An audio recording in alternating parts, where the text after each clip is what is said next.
स्वागत है दोस्तों आप सभी का हमारी एक और नई कहानी में, जिसका नाम है हुक्मसा की गुलाम। आज इस कहानी का अगला 3 भाग मैं इस वीडियो में लेके आई हूँ। वीडियो को स्टार्ट करने से पहले आप वीडियो को लाइक और चैनल को सब्सक्राइब जरूर कर दीजिएगा। चलिए स्टार्ट करते हैं आज का वीडियो। बीकानेर। कोयल, ओ कोयल, रानावत महल में आज एक औरत किसी को पुकार रही थी। सुबह हो चुकी थी। महल में आज बहुत चहल पहल थी। एक 40-50 साल की औरत महल की रसोई में नौकरानियों के साथ काम कर रही थी। औरत ने राजस्थानी घाघरा चोली पहन रखा था। उस औरत ने फिर से पुकारा, कोयल, कोयल। औरत की आवाज सुनकर एक 30-32 साल की औरत रसोई में आई और आते ही बोली, मीरा जी क्या बात है? आपने मुझे बुलाया, कुछ काम था क्या? मीरा ने ऊपर से नीचे देखते हुए कहा, कोयल तुम दिन ब दिन भुलक्कड़ होती जा रही हो। खुद को देखो, अभी तक तो तुम खुद तैयार नहीं हुई और तुम्हें अभी नेत्रा के साथ मिलकर स्वरा को भी तैयार करना है। मेवाड़ से लड़के वाले उसको देखने के लिए आने वाले हैं। कोयल मीरा की बात सुनकर सिर पर चपेट मारते हुए बोली, हे राम जी आपकी बात सच है। मैं भूलकर होती जा रही हूँ। अभी तो मैं ये पुराना घाघरा चोली पहनकर घूम रही और मुझे स्वरा को भी तैयार करना है। मीरा ने मुंह बनाते हुए कहा, अब यही खड़ी रहोगी? जाओ, पहले खुद को तैयार करो और फिर स्वरा को। जानती हो ना, अगर स्वरा तैयार नहीं हुई तो हुकुमसा तुम पर कितना गुस्सा करेंगे। कोयल ने मीरा की बात सुनकर कुछ सोच विचार किया और घबराते हुए वहां से चली गई। मीरा ने एक नौकरानी से कहा, मैं ठाकुर सा को चाय देने जा रही हूँ, तुम खाने का ध्यान रखना। मीरा एक ट्रे में चाय का कप रखकर वहां से महल के 2nd फ्लोर पर एक कमरे में गई। कमरे के दरवाजे से ही मीरा ने कहा, घनी राम राम ठाकुर सा। कमरे में एक उम्रदराज आदमी सफारी सूट पहनकर ड्रेसिंग टेबल के सामने खड़ा हुआ था। मीरा को देखकर आदमी ने कहा, मीरा चाय लाए हो? इसे टेबल पर रखो और जाकर देखो रघुवीर, अभिजीत, आदित्य और इंद्रजीत तैयार हुए या नहीं। मीरा ने चाय वाला कप बेड की बगल वाली टेबल पर रखते हुए कहा, जी ठाकुर सा जाती हूँ। वो औरत कमरे से जाने लगी तो एक उम्रदराज औरत कमरे आते हुए बोली, मीरा तुम जाकर रसाई घर में मेहमानों के खाने की तैयारी करवाओ। औरत को देखकर आदमी ने कहा, पर लता बच्चे। लता ने मीरा को जाने का इशारा किया और मीरा कमरे से बाहर चली गई। मीरा के जाते ही औरत आदमी के पास आई और उसके कोट बूटोन बंद करते हुए बोली, भरत जी बच्चों की चिंता मत कीजिए, सभी बच्चे तैयार हो गए हैं। स्वरा को भी नेत्रा रेडी कर रही है। आप सबकी चिंता छोड़ दीजिए। चिंता क्यों न करे लता, आज स्वरा को 5वीं बार लड़के वाले देखने आने वाले हैं। कहीं इस बार भी? भरत ने इतना ही कहा था कि तभी लता ने कहा, राम जी सब ठीक करेंगे, भरत जी आप चिंता मत कीजिए। चाय पीजिए, मैं मेहमानों के स्वागत की तैयारियां देख कर आती हूँ। लता जाने लगी तो भरत ने उसका हाथ पकड़कर उसे रोकते हुए कहा, लता रघुवीर को एक बार फिर से देख लो, वो हुकुम सा है। लता ने भरत के हाथ पर हाथ रखकर उसे भरोसा दिलाते हुए कहा, आप चिंता मत कीजिए, मैं देखती हूँ उसे। लता कमरे से बाहर चली गई। लता बाहर आई तो उसे सामने से एक अधेड़ उम्र का आदमी उसकी ओर आते हुए दिखाई दिया, जिसने आते ही लता से कहा, घनी राम राम ठाकुरानी सा। लता ने स्माइल करते हुए कहा, राम राम माधव, तुम यहाँ क्या कर रहे हो? तुम तो अपनी बेटी रूही को लेने स्टेशन जाने वाले थे ना? माधव ने जवाब देते हुए कहा, वही जा रहा था ठाकुरानी सा, बस एक बार ठाकुर सा से पूछ ले कि मुझसे कोई काम तो नहीं है उनको। जाओ पूछ लो। लता ने ऐसा कहा और माधव लता से जी बोलकर भरत के कमरे में चला गया। लता ने मन में कहा, मुझे अब रघुवीर को देखना चाहिए। लता उसी फ्लोर पर एक कमरे में गई। कमरे में एक लड़का बसीनस सूट पहनकर ड्रेसिंग टेबल के सामने खड़ा हुआ था। वो देखने में बहुत हैंडसम था। लता के कमरे में आने की आहट सुनकर लड़के ने कहा, बड़ी माँ सा आप यहाँ क्या कर रही है? आप तो बड़े बाबा सा के पास गई थी ना?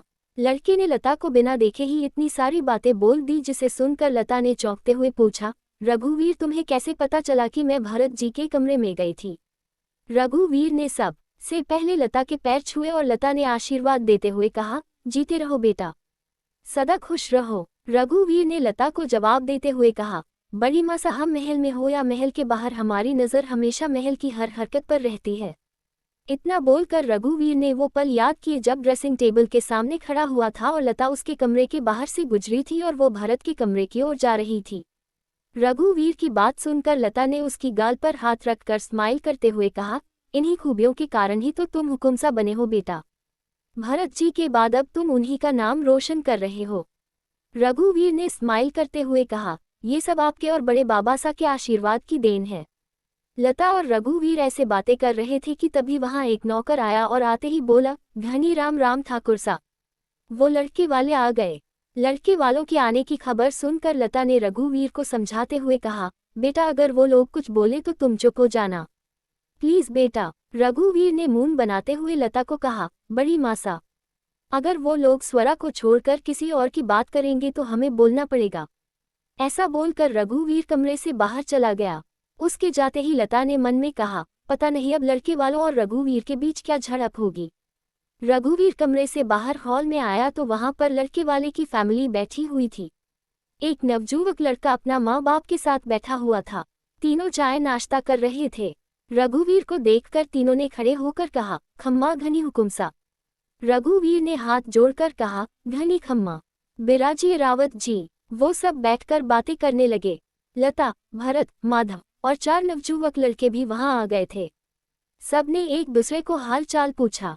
भरत ने रावत जी से कहा, ये मेरे छोटे भाई के बेटे रघुवीर, अभिजीत, आदित्य और इंद्रजीत है। सबसे बड़ा है रघुवीर, उससे छोटा इंद्र, और इंद्र से छोटा है अभय, और अभी से छोटी है स्वरा, और सबसे छोटा है आदित्य है। लड़के की मां ने स्माइल करते हुए कहा, बहुत ही प्यारी फैमिली है आपकी। आपके कोई बच्चा नहीं है क्या ठाकुर सा? लता ने जवाब देते हुए कहा, है ना, एक बेटा और एक बेटी। बेटा लंदन में और वहां का सारा बिजनेस देखता है, इसलिए अपनी पत्नी के साथ वही रहता है। लेकिन मेरी बेटी नेत्रा हमारे साथ ही रहती है। वो इन सब से छोटी हैं। रावत जी की फैमिली ने थोड़ा अजीब मुंह बना लिया। लड़के की मां ने सवाल किया, आपके भाई के इतने बच्चे कुंवारे हैं, लेकिन आप इन सबको छोड़कर बेटी की शादी क्यों करना चाहते हैं? लड़के के बाप ने अपनी पत्नी की बात में हामी भरते हुए कहा, हाँ ठाकुर सा, कायदे से तो बड़े भाइयों की शादी होनी चाहिए, और सबसे पहले तो हुकुम सा की शादी होनी चाहिए। ये बात सुनकर रघुवीर को गुस्सा आ रहा था, क्योंकि उसे ये बात पसंद नहीं थी कि उनकी फैमिली पर कमेंट करे। रघुवीर गुस्से मुट्ठी भींचकर बैठा हुआ था। लता ने स्माइल करते हुए कहा, हाँ होनी चाहिए, पर हमारे बच्चे चाहते हैं कि पहले इनकी बहन की शादी हो जाए, क्योंकि बेटियां अपनी सही उम्र घर चली तो ही अच्छा होता है, इसलिए पहले स्वरा की शादी होगी।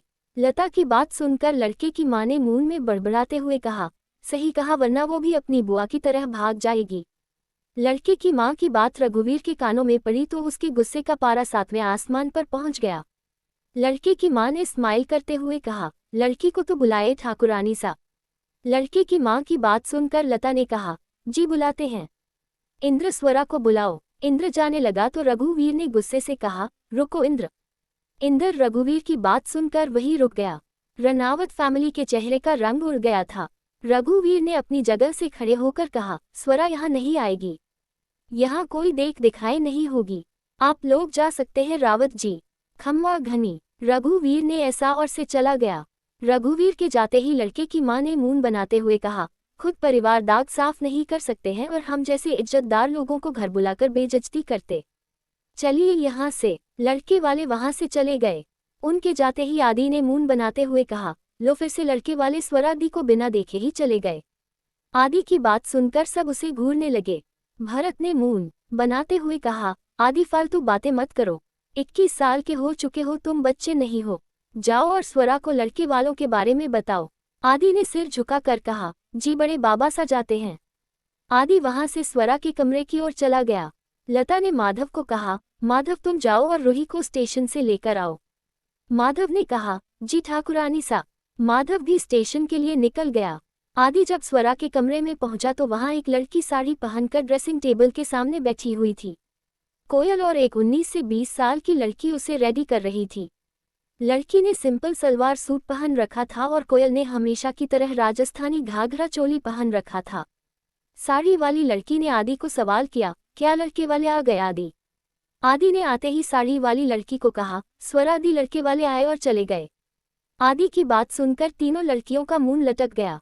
सलवार सूट वाली को सवाल किया, आदि भाई सा क्या हुआ? लड़के वाले चले क्यों गए? स्वरा ने मुंह बनाते हुए कहा, नेत्रा तुम बच्ची हो क्या? ये पहली बार हुआ है जो लड़के वाले बिना मुझे देखे ही चले गए हैं। 5वीं बार हुआ है ऐसा। स्वरा अपनी जगह से उठी और कमरे से बाहर चली गई। उसके पीछे पीछे नेत्रा, आदि और कोयल भी हॉल में आए। स्वरा हॉल में आई तो वहां पर लता, भरत, मीरा, इंदर और अभय मौजूद थे। मीरा नाश्ते वाले खाली बर्तन उठा रही थी। स्वरा को देखकर लता ने कहा, स्वरा बेटा तुम यहाँ। बड़ी माँ सा बहुत हो गया ये देख दिखाई का खेल। मैं अब ये सब नहीं करूंगी। आप रघु भाईसा को बोल दीजिए वो पहले खुद शादी करे और फिर अपने छोटे भाइयों की। अब मुझे रोज रोज लड़के वालों के लिए खुद की एग्जीबिशन नहीं लगवानी। उब चुकी हूँ मैं अब तो सबसे पहले भाइयों की शादी होगी उसके बाद मेरी। मुझे बुआ सा के किए की सजा मत दीजिए। ऐसे बिगड़ते हुए स्वरा अपने कमरे में चली गई। क्या आदि के दिल में जगह बना रही है रूही? जानने के लिए वेट फॉर नेक्स्ट एपिसोड। और इस कहानी की वीडियो को लाइक करना मत भूलना और चैनल को सब्सक्राइब करना मत भूलना। स्वरा के जाते ही लता ने चिंता करते हुए कहा, ये सब बच्चे भी ना बहुत जिद्दी है। भरत ने लता के कंधे पर हाथ रखते हुए कहा, हमें लगता है कि अब एक बच्चे की जिद पूरी करनी ही होगी। भरत की बात सुनकर लता ने कहा, आप धर्मवीर को फोन कीजिए और बोलिए कि वो बच्चों सुधा और रजनी बाईसा को लेकर बनारस से वापस आ जाए। हम सबको मिलकर अब इस समस्या का हल करना होगा। सब एक साथ होंगे तो एक बच्चे को समझा पाएंगे। लता की बात मानते हुए भरत ने स्माइल करते हुए कहा, ठीक है, मैं धर्म को फोन कर देता हूँ। तुम जाओ और स्वरा को देखो। लता भरत की बात मानते हुए वहां से स्वरा के कमरे में गई। स्वरा बेड पर बैठी हुई थी। उसके हाव भाव देखकर साफ पता चल रहा था कि वो काफी गुस्से में है। नेत्रा और कोयल उसे शांत करने की कोशिश कर रहे थे। कोयल ने स्वरा को शांत करते हुए कहा, बाईसा गुस्सा मत कीजिए। नेत्रा ने धरा को समझाते हुए कहा, जीजी गुस्सा थूक दीजिए ना, अब जो हो गया सो गया। स्वरा ने गुस्से से मुंह बनाते हुए कहा, ये हर बार का है नेत्रा, मुझे सजा सवार कर सब ऐसे ही करते हैं। अरे मैंने कितनी बार बोला है कि मुझे पढ़ना है, कोई अच्छी जॉब करनी है, पर नहीं, इन सब को मेरी पड़ी ही नहीं है। सब बुआ सा के किए की सजा मुझे दे रहे हैं और तुम मुझे मत समझाओ नेत्रा। अंजलि जीजी को शादी के लिए कोई लड़का देखने आता था तो वो भी ऐसा ही गुस्सा होती थी। ऐसे बोलते हुए स्वरा एकदम से खड़ी होकर बोली, और मैं भी उसे ऐसे तुम्हारी तरह समझाती थी। उन्हें तो बांध दिया इन लोगों ने और विनय जीजासा को बना लिया घर जमाई। ये सब यही करते हैं वो अच्छा की को। स्वरा बहुत ज्यादा बोलने लगी हो तुम आजकल। स्वरा की बात काटते हुए लता ने कमरे के दरवाजे से ऐसा कहा। लता की आवाज सुन चौंक गई। तीनों का गला सूख गया। लता ने उनके पास हुए कहा, ज्यादा पंख निकल आए हैं तो काट दे क्या स्वरा? स्वरा डर से लता को देखने की जगह सिर झुकाकर खड़ी हो गई। नेत्रा ने हिचकिचाते हुए लता को कहा, माँ सा आप रजनी बुआ सा की तरह बात क्यों कर रही हैं? लता ने मुंह बनाते हुए कहा, तुम लोगों को उनकी कमी जो खल रही तो मुझे उनकी कमी पूरी करनी होगी ना। लता ने स्वरा के सिर को सहलाते हुए कहा, अरे भोली चरिया, तू क्यों चिंता करती है? मैं तुम्हारे बारे में रघु और धर्म को मानने की कोशिश कर रही हूं ना। कोई हल निकल ही आएगा। स्वरा की आंखें नम हो गईं और वो लता के सीने से लग गई। लता ने स्वरा को सहलाते हुए कहा, अब चुप हो जाओ, मैं तुम्हारी आगे की पढ़ाई के लिए सबको मना लूंगी। स्वरा थोड़ा शांत हो गई। स्वरा ने रुंधा हुआ मुंह बनाते हुए कहा, बड़ी माँ सा मैं पढ़ाई के लिए नहीं गुस्सा हो रही थी, मैं तो भाई सा के लिए गुस्सा हो रही थी। वो कब तक ऐसे घुट घुट कर जिएंगे? उन्हें अब आगे बढ़ना चाहिए। कोई उन्हें सुनाता है तो मुझे बहुत बुरा लगता है और गुस्सा आता है। लता ने स्वरा की गाल पर हाथ रख कर कहा, बेटा मैं भी यही चाहती हूँ कि वो अपनी जिंदगी में आगे बढ़े। तुम चिंता मत करो, इस बार ठाकुर सा ने भी कहा है कि वो रघु से बात करेंगे। लता की बात चल रही थी कि नेत्रा सोच में पड़ गई। लता ने नेत्रा को सोच में डूबा देखकर सवाल किया, अब तुम क्या सोच रही हो नेत्रा? तुम्हें किस बात की चिंता हो रही है? नेत्रा ने लता की बात का जवाब देते हुए कहा, मैं तो ये सोच रही थी कि माँ सा रघुवीर भाईसा के लिए कैसी लड़की ठीक रहेगी। आजकल की चुलबुली लड़की तो उनके आसपास नहीं दिखनी चाहिए। उन्हें तो कोई समझदार लड़की ही संभाल सकती है, मतलब कम से कम 27 या 28 साल की तो लड़की होनी ही चाहिए। नेत्रा की बात सुनकर सब हंसने लगे, जिसे देखकर नेत्रा नजरें चुराने लगी क्योंकि उसे लगा उसने कुछ गलत बोल दिया।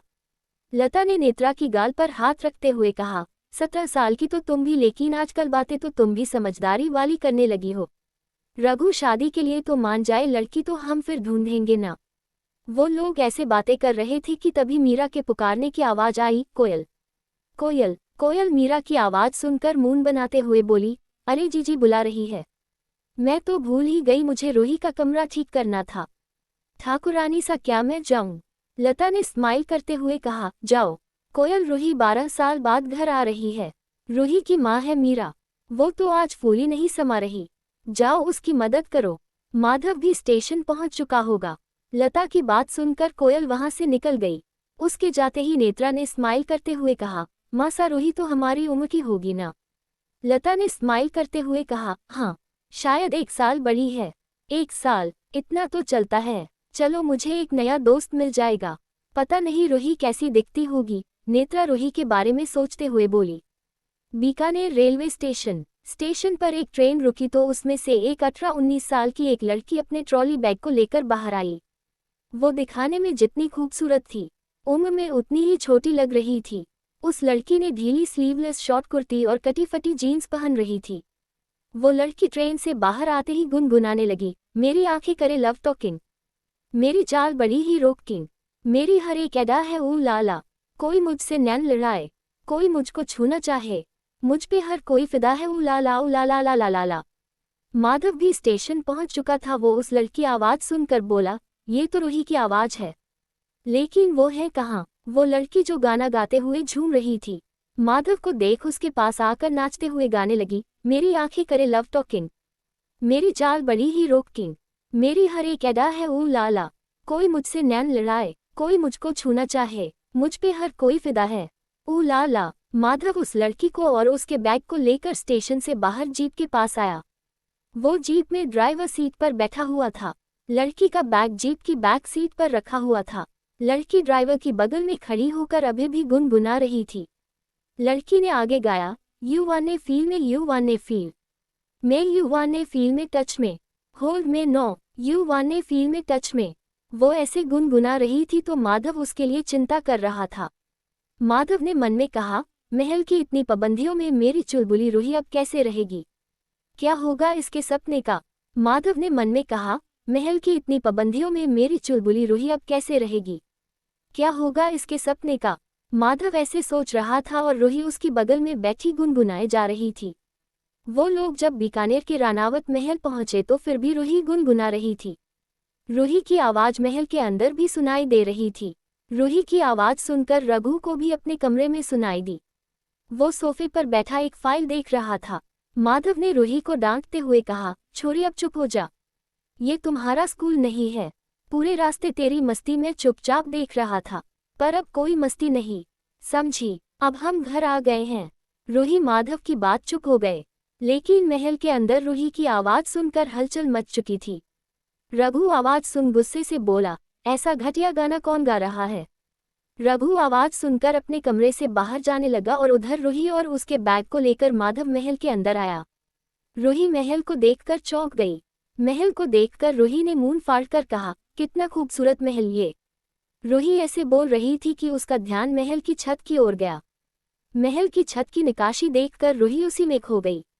वो छत की नक्काशी देखते हुए बोली, हाउ ब्यूटीफुल आर्किटेक्चर।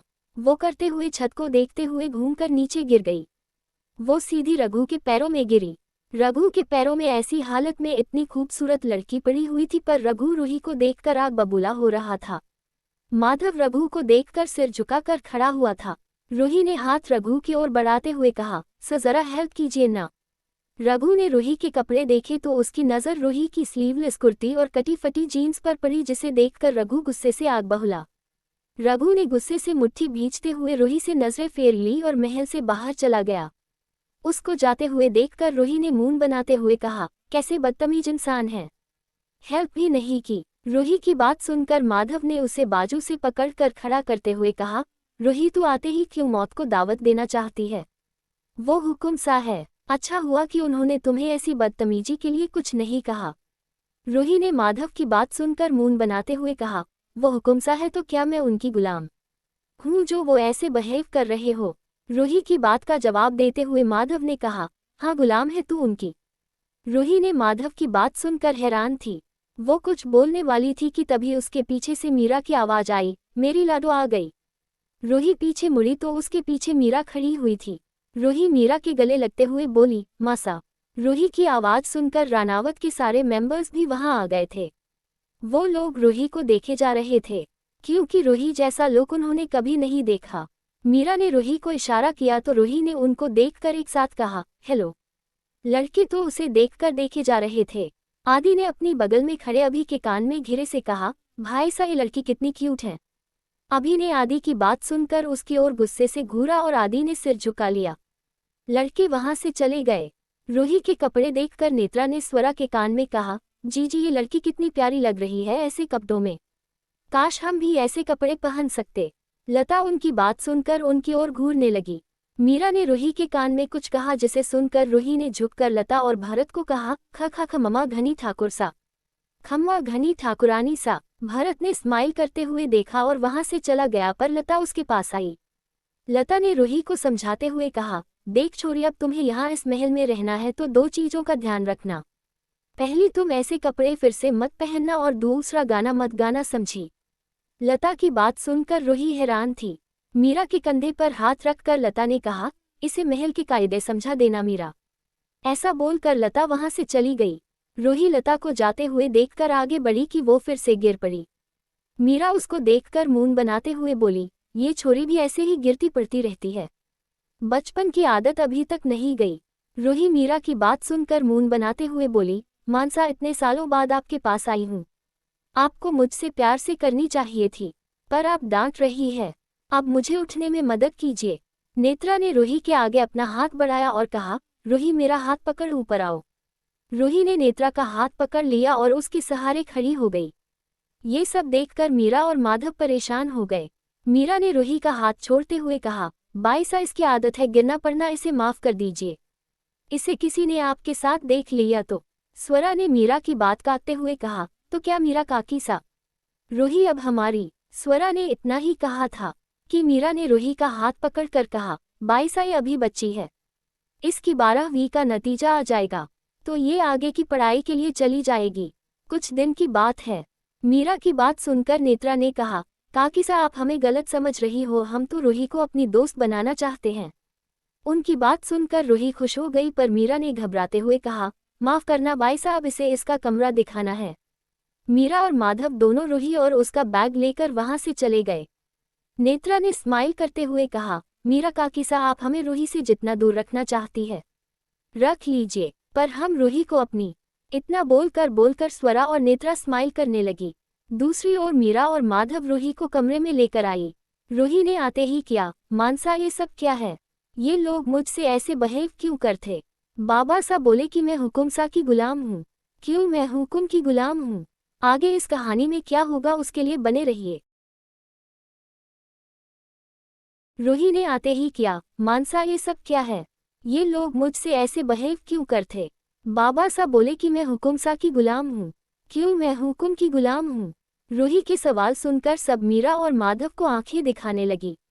मीरा ने रूही के सिर को सहलाते हुए कहा, छोरी हम लोग ठाकुर सा के परिवार के नौकर हैं, इनके रहम पर जी रहे हैं, इसलिए हम सब इनके गुलाम हैं।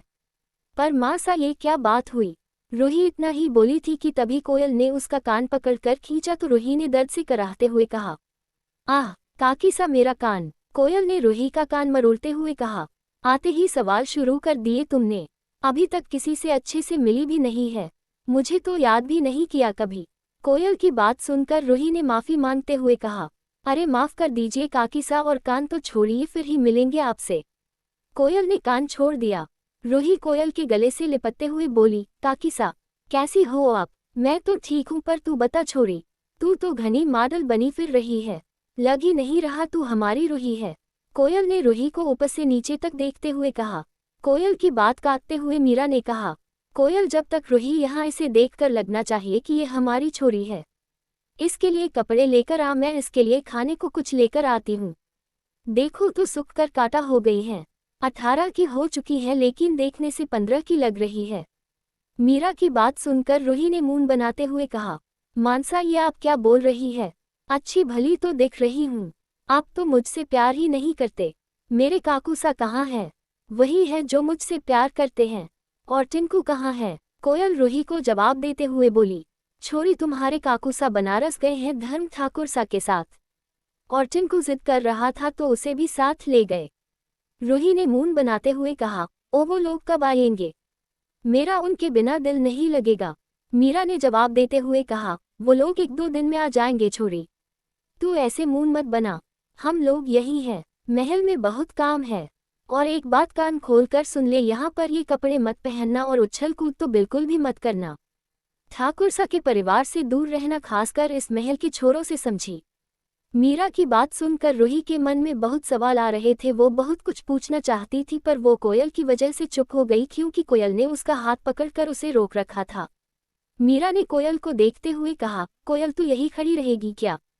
जा नेत्रा बाईसा के पुराने कपड़े लेकर आ इसके लिए, जब तक ये यहाँ पर है ये वैसे कपड़े ही पहनेगी। मीरा की बात सुनकर रूही ने मुंह बनाते हुए कहा, मासा मेरे पास मेरे कपड़े हैं, मैं किसी के पूरब कपड़े क्यों पहनूंगी भला? मीरा ने माथे पर हाथ रख कर कहा, हे राम जी, ये छोरी भी ना इतने सवाल पूछती हैं।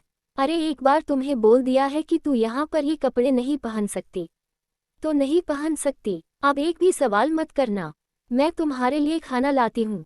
कोयल और रूही मीरा की बात सुनकर चुप हो गई। कोयल कपड़े लेने नेत्रा के कमरे में चली गई तो वहीं मीरा रसोई में चली गई। माधव रूही के सिर पर हाथ फेरते हुए बोला, तू अभी बच्ची है, इस उम्र में इतने सवाल मत पूछा कर, थोड़ी बड़ी तो हो जा, अभी तो तेरे पढ़ने की उम्र है। कमरे के बाहर से भरत की आवाज आई, माधव माधव, उद्धरण चिन्ह, लगता ठाकुर सा बुला रहे हैं, मैं जाता हूँ रूही। माधव रूही को कमरे में छोड़कर चला गया। रूही कमरे में अकेली थी। वो बेड पर बैठी मीरा की बातों के बारे में सोच रही थी तो दूसरी ओर आदि रूही को देखने के बाद अपने कमरे में आया और अपना फेवरेट काम करने लगा। आदि एक बहुत ही अच्छा पेंटर था, वो रूही की पेंटिंग बना रहा था। आदि ने रूही के चेहरे को याद करते हुए मन में कहा, मुझे इतने दिनों से अपनी पेंटिंग के लिए ऐसी ही लड़की की तलाश थी जिसके चेहरे पर रियल स्माइल हो। रूही वही लड़की है, लेकिन अब मैं उसकी पेंटिंग ही नहीं बना पा रहा हूँ। एक बार ही देखा है उसे, मुझे उसे फिर से देखना होगा वरना मेरा ये प्रोजेक्ट पूरा ही नहीं होगा। आदि ने पेंटिंग छोड़ी और अपने हाथ साफ करके कमरे से बाहर आया। वो बाहर आया ही था कि उसे सामने ही रूही दिखाई दी।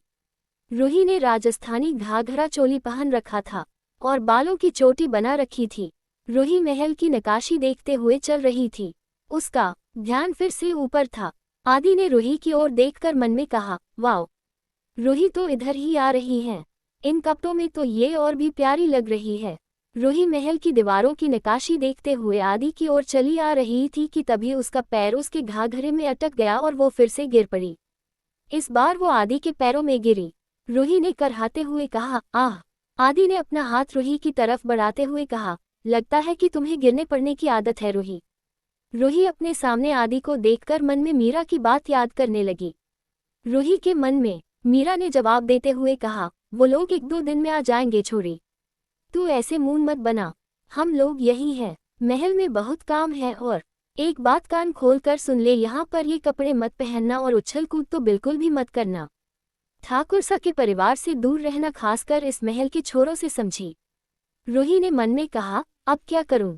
मासा ने तो लड़कों से दूर रहने के लिए कहा था, पर ये तो देखने से अच्छे लग रहे हैं। रूही अभी सोच रही थी कि आदि रूही के पास बैठकर बोला, क्या सोच रही हो रूही, क्या यहीं बैठी रहोगी? लो मेरा हाथ पकड़ो और खड़ी हो जाओ।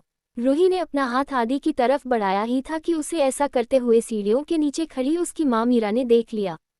मीरा ने डरते हुए मन में कहा, हे राम जी, आदि ठाकुर और रूही एक साथ, एक हुकुम और गुलाम आमने सामने, क्या आदि के दिल में जगह बना रही है रूही? जानने के लिए वेट फॉर नेक्स्ट एपिसोड। और इस कहानी की वीडियो को लाइक करना मत भूलना और चैनल को सब्सक्राइब करना मत भूलना।